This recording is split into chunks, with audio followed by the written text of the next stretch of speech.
तो नमस्कार साथियों, आज हम चर्चा करेंगे इटली के एकीकरण की। जो वर्ल्ड हिस्ट्री का मैं लेक्चर का एक सीरीज लेके आया हूँ, उसका फर्स्ट टॉपिक लेके आया हूँ आज, इटली का एकीकरण।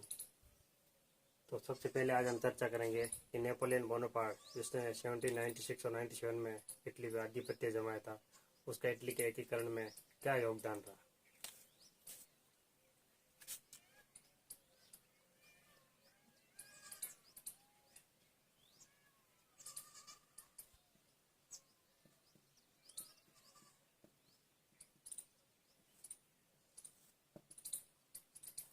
नेपोलियन अधिकार किया तो कुछ एक उसने कदम उठाए इटली में, जैसे प्रेस की स्वतंत्रता, इटली को समूहित करना, समानता स्वतंत्रता की स्थापना, गणतंत्र की स्थापना। तो एक एक करके उन पर चर्चा करेंगे। सबसे पहले छोटे छोटे राज्यों को मिलाकर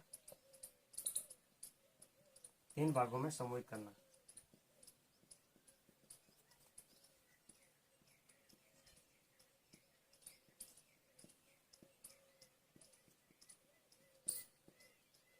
तीन भागों में समूहित किया।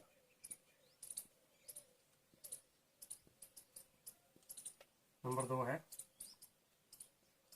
एक समान कानून लागू किया।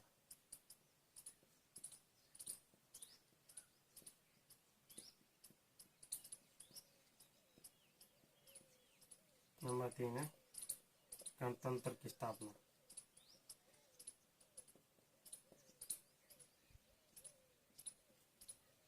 नंबर 4 है सामंतवाद की समाप्ति।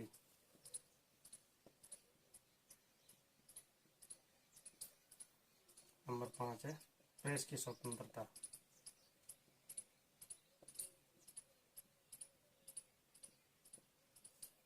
नंबर 6 है धार्मिक स्वतंत्रता।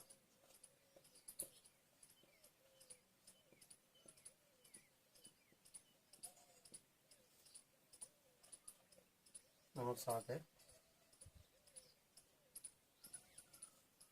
समानता।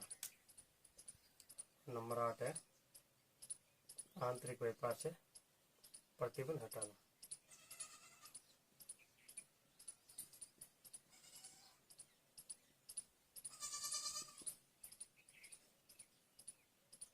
तो अभी हम एक एक करके चर्चा करेंगे इनका क्या रोल रहा इटली के एकीकरण में।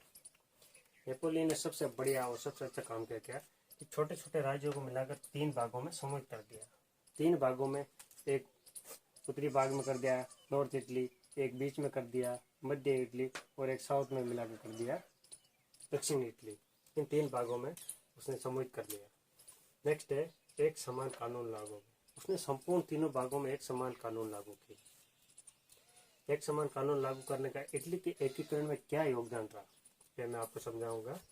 कि जैसे 2 स्टेट है, उन्होंने जैसे किसान है, कुलीन वर्ग है, मजदूर है, जमींदार है, सामंत है।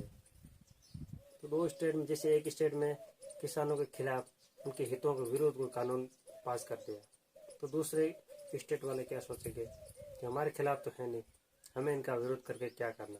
तो उतना संगठित नहीं होगा, उतना पुरजोर तरीके से उनका विरोध नहीं होगा। तो इस कारण एक समान कानून लागू करने का ये फायदा हुआ कि जब भी किसानों के खिलाफ, मजदूरों के खिलाफ या जो भी शोषित वर्ग है उनके खिलाफ कोई उनके हितों को नुकसान पहुंचाने वाले कानून जो निकट भविष्य में आगे लागू किए जाते, तो उनको मिलके वो विरोध करते, उनमें एक भाईचारे की भावना आती और उनमें एक यूनिटी आती। इस प्रकार ये सहयोगी तत्व साबित हुआ। नेक्स्ट है गणतंत्र की स्थापना। इटली में क्या है, जो ऑस्ट्रिया के हैप्स वर्गीय थे, जो यूरोप में था बुर्बन वंश, उनका सत्ता स्थापित थी। वो पूरे प्रतिक्रियावादी नीति का अनुसरण करते थे, क्रांतिकारी भावनाओं का विरोध करते थे। इस कारण गणतंत्र भी इटली के एकीकरण में एक सहयोगी तत्व साबित हुआ। नेक्स्ट है सामंतवाद की समाप्ति। सबसे पहले देखते हैं सामंतवाद। ये क्या, पुराने जमाने में जो राजा महाराजा थे उनके रेवेन्यू कलेक्शन का काम करते थे, उनको मिलिट्री सपोर्ट देते थे, कुछ कुछ जगह तो इनको जो जुडिकल पावर भी दिया हुआ था। तो इस प्रकार ये इनकी जो नीतियाँ थी वो सेम जो राजाओं की समान थी, प्रतिक्रियावादी नीति थे, जो शोषित वर्ग है उनको दबा के रखते थे, उनका अधिकाधिक शोषण करते थे। जो लगान है, कर है, वो ज़्यादा से ज़्यादा इनसे वसूल किया जाता था, तो इनकी समाप्ति कर दी। तो एक प्रकार से जो शोषित वर्ग है वो अपने कुछ हद तक शोषण से मुक्त हुआ। तो उनमें ये जागृति हुई अपने अधिकारों के प्रति। इसको एक राजनीतिक जागृति का भी हम रूप दे सकते हैं, क्योंकि जैसे उनको अपने हितों का, अपने अधिकारों के बारे में पता चला, तो वो जागृत हुए। तो इस प्रकार ये भी एक इटली के इतिहास में सहयोगी तत्व साबित हुआ। नेक्स्ट है प्रेस की स्वतंत्रता। प्रेस की स्वतंत्रता से क्या है कि जो समाचार पत्र है, पत्रिकाएं हैं, उनका वितरण बढ़ा। जो बुद्धिजीवी है, जितने भी पॉलिटिकल लीडर थे, वो ये चाहते कि इटली का एकीकरण हो, उनके विचार जन जन तक पहुंचा, तो राष्ट्रीयता का एक प्रसार हुआ। वो देशभक्ति की भावना भी जनता में जागी। नेक्स्ट है धार्मिक स्वतंत्रता और समानता। ये इनको फ्रांस की जो क्रांति थी उनसे प्राप्त हुआ, क्योंकि नेपोलियन ने भी ये व्यवस्था वहाँ पे लागू की और ये व्यवस्था वहाँ पे स्थापित करने की कोशिश की। धार्मिक स्वतंत्रता, उसे भाईचारे की भावना बढ़ी, एक सौहार्द वातावरण का निर्माण हुआ। नेक्स्ट है आंतरिक व्यापार से प्रतिबंध हटाया। नेपोलियन ने क्या किया, जो इंटर स्टेट है, जो इटली के जो इलाके में थे, उन सारे के जो आंतरिक व्यापार है उधर से प्रतिबंध हटा दिया। उससे क्या, जनता एक स्थान से दूसरे स्थान में गई, वस्तुओं का लेन देन हुआ, तो एक दूसरे की कल्चर आई, उनसे एक एकता का वातावरण जागा। उनको ये भी पता चला कि हम एक हो जाए तो और व्यापार हमारा अधिकाधिक बढ़ेगा और हम अधिक लाभान्वित हो जाए। तो इस प्रकार ये था नेपोलियन का योगदान। नेक्स्ट वीडियो में हम चर्चा करेंगे कि वियना कांग्रेस में इटली के संबंध में क्या निर्णय लिया गया।